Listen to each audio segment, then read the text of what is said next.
Hey guys, Scott here. Wow, what a day. Woke up 7 o'clock, heading to the sled dog race. Had to load up the quad. I have a 700 Grizzly 4x4 from 2010. It's pretty nice condition. It's got heated grips. Thanks for the guy that hooked them up before me. Got the winch on it. Get there. We're all set up. Had to borrow a trailer from a buddy up here. It's pretty crazy. You meet people and you only know them from a couple months, and you tell them what your deal is, and they're like, "Oh yeah, I got a trailer you can borrow for that. You don't need to drive to town with the ATV. Why don't you hop on a trailer?" I mean, I got friends back home, for years that they let me borrow stuff. We go round and round, but just to meet somebody new up here that's willing to do that, I'm appreciative. It's a nice thing, and I gotta repay that. Just like I'm doing today to help with the sled dog. I'm doing it as a favor. The guy, nice guy, and he said, "Scott, listen, I could use the help, so I'll try it. I have the time to do it." So I get there, and you're all bundled up, ready to go out, like mission critical. We're gonna do this, and then all of a sudden it's like, no, no, no, come inside. We're gonna have breakfast. There's like, I don't know, 25, 50 people in this room, and everybody's sitting down. It's like 80 degrees. Now I'm sweating. I got all this gear on. Sit down, have a nice English muffin with a sausage and cheese. And we're just talking. What are you going to do? We're going to do this. We're going to do that. All right, I'm getting a little nervous. So we get done with breakfast. We go out. Nice lady, telling us what we're going to do, safety. We had the park ranger there. We had a couple people, give us a rundown, like a driver's meeting or a sled dog mushers meeting or whatever they call it. It was the mush meeting.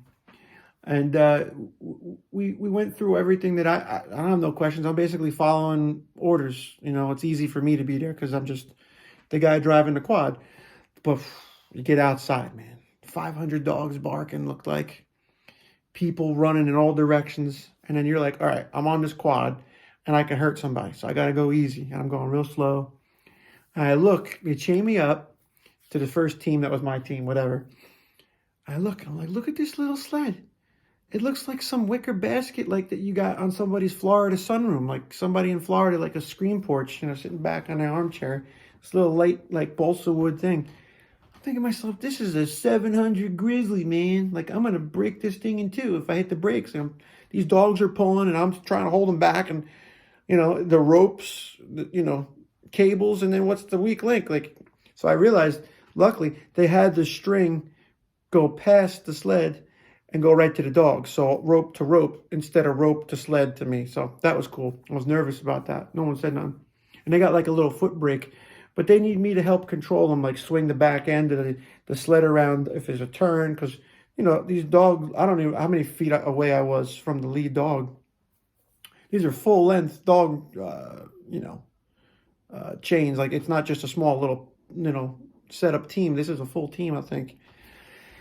So, that's the deal. I'm in the back. I'm holding the brakes. Go. I'm getting hand signals. I'm trying to figure out everybody's, one guy's going this, other guy's like this. And I get yelled at. Trying, a lot going on. I figured it out. Nobody got hurt. Nobody got injured. Dogs are okay. These dogs love it, man. These dogs are like, they are born and raised to do this. They must be thinking about it all year. That's something I was thinking about while I was waiting for the next round. These dogs, they don't just, pop up out of nowhere when it's time for the race and go away somewhere. These dogs are being fed and catered to all year. And I'm sure they're getting vet visits. I'm sure it's amazing the amount of time that you put into this hobby. All these mouths to feed. You think you got one pet and a kid or two kids and a pet at the house. I don't even know how many dogs some of these people own. So pretty neat. I'm really open to open to the area and new things, and I really went in full steam with that just to help out. And the guy believed in me. He said, "You can do this. I know you can do this. You're a smart guy." Some of the other events, they got the fly-in. These are big deals, man, and these people live for this stuff, and I'm brand new to it.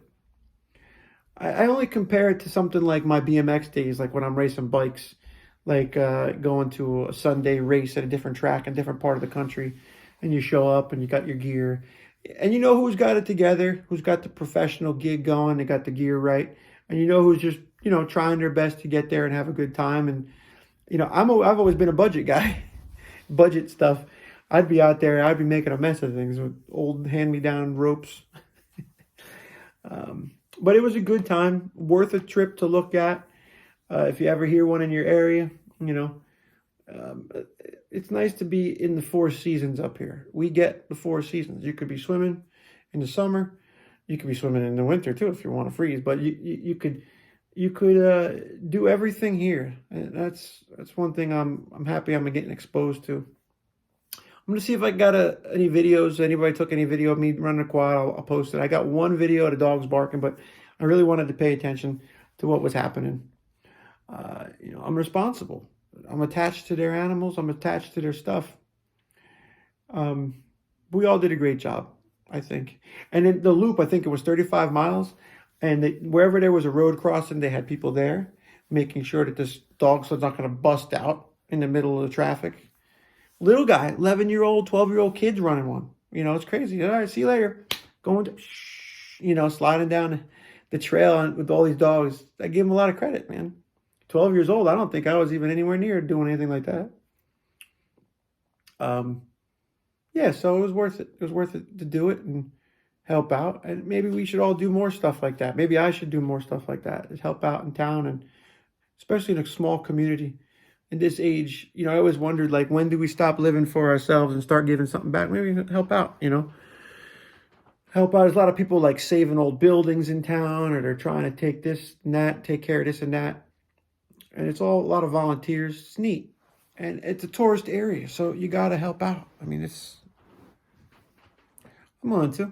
Just don't get, you know, just don't get yelly. Some people are like, yeah, you know, this guy's got this sign, the face mask on over his face, making signs. I'm like, I can't see your mouth. Like, all I see is your eyes getting blinky. It was a good time. I hope you enjoyed the video. I know it was a little rambly, but how else am I going to share myself? You know, this is it. This is how I talk. This is how I tell stories. And hopefully you guys are entertained and you want to know more about it. Look it up. Look it up online. Ask some questions, and I could help you out on comments if you guys comment about anything that I asked, said or talked about. Enjoy the nice day if you have it. If you don't, enjoy it either way. We're alive.